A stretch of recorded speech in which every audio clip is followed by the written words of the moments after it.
द्वितीय भास्कर के समान विद्वान कर्म कांड करके अपना जीवन निर्वाह कर रहे थे। इनकी एक पत्नी थी जिनका नाम था सुशीला। जैसा नाम वैसा गुण, बड़ी ही सुशील स्वभाव। एक दिन क्या हुआ, पंडित जी अपने पड़ोस के गांव से कर्म कांड करके लौट रहे थे। जैसे ही कर्म कांड करके लौट रहे थे, रास्ते में पड़ा एक जंगल, और जंगल में एक वेश्या को एक पराई पुरुष के साथ संसर्ग करते हुए देख लिया। जैसे ही संसर्ग करते हुए देखा और उस वेश्या में आसक्ति ज्यादा आ गई और उस वेश्या को साथ लेकर के अपने घर में आ गए। और जैसे ही घर में आए, जो उनकी पत्नी थी सुशीला, उसका हाथ पकड़ करके धक्के मार के घर से बाहर निकाल दिया और वेश्या को अपने घर के अंदर रख दिया। अब तो महाराज जो पंडित जी थे, अजामिल द्वितीय भास्कर के समान जो विद्वान थे, अब वह पंडित जी नहीं रहे। कौन बन गए? डाकू, चोरी करने, मदरा पान करने। क्यों?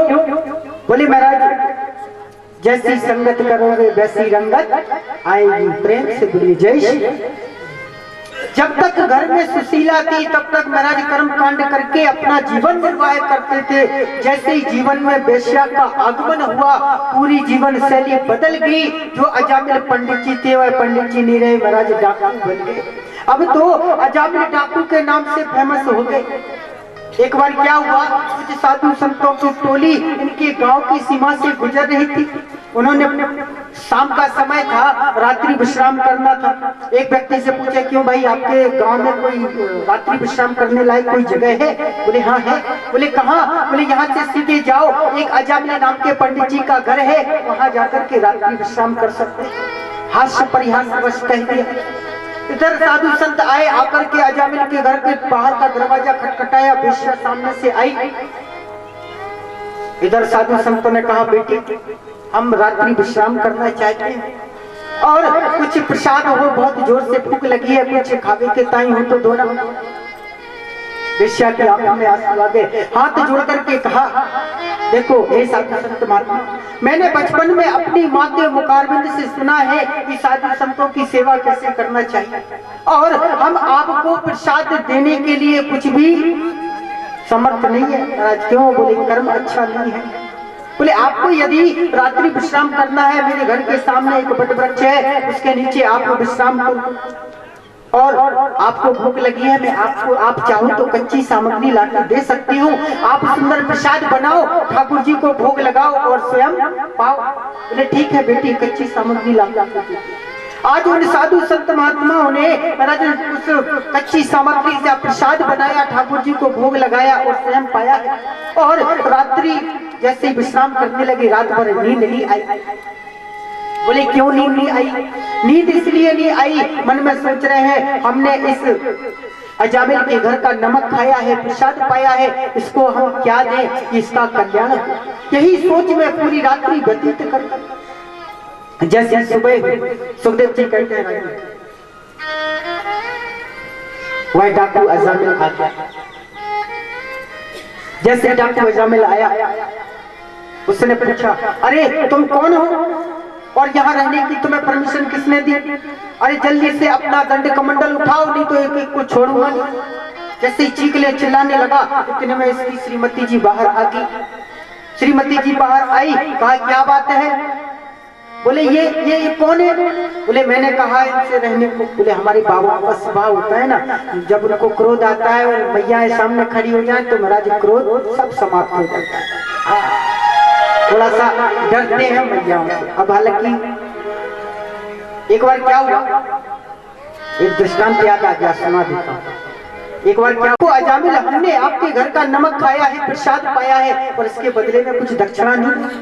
हाँ देखो साधु संत आपके घर का प्रसाद पाते हैं, ब्राह्मण देवता दक्षिणा देते हो कि नहीं? हाँ हमारे ब्रज में उसको दांत विसाई बोलते हैं। हाँ तो बोले देखो हमने आपके घर का प्रसाद पाया है, कुछ दक्षिणा नहीं दोगे? तो अजामिल को हंसी आ गई। अजामिल ने कहा, ये कहो महात्मन, हमने आपका ये लोटा सोटा दंड कमंडल में छुड़ाया, ये क्या दक्षिणा से कम है? इसको ही दक्षिणा समझ लो। बोले नहीं, हमें दक्षिणा में आपका रुपया पैसा कुछ नहीं चाहिए। बोले तो? बोले देखो, आपकी कई संतानें हैं, आपकी पत्नी अभी गर्भवती है और इसके कोख से जो बालक उत्पन्न होगा उसका नाम नारायण रख देना बस, और हमें कुछ नहीं चाहिए। तो कहा, इसमें कौन सी बड़ी बात है, रख देंगे नारायण।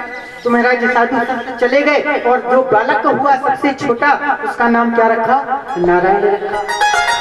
आप देखो, हमारे बाबा लोगों की ज्यादा जो प्रेम होता है कौन से नंबर के बेटे में होता है? सबसे छोटे वाले में होता है।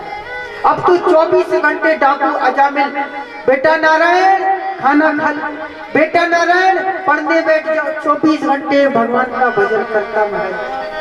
अब एक दिन क्या हुआ, बेटा नारायण दूर अपने सखाओं के साथ खेल रहे थे। इसने क्या देखा, दो काले काले पुरुष मेरे दोनों तरफ खड़े हैं और इन पुरुषों ने महाराज मेरे गले में फंदा डाल रखा है और अपनी ओर खींच रहे हैं। महाराज यम के दूत आ गए, अंत समय आ गया। जैसे इसने काले काले पुरुषों को देखा, जोर से चिल्लाने लगा, अरे बेटा नारायण बचाओ, अरे बेटा नारायण मेरी रक्षा करो।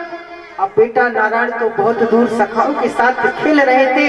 इस नारायण ने तो नहीं सुना, लेकिन उस नारायण ने सुन लिया। जैसे ही उस नारायण ने सुना, अपने पार्षदों को बुलाया और आदेश दिया, जाओ मेरा भक्त मुझे पुकार रहा है, जाकर उसकी रक्षा करो।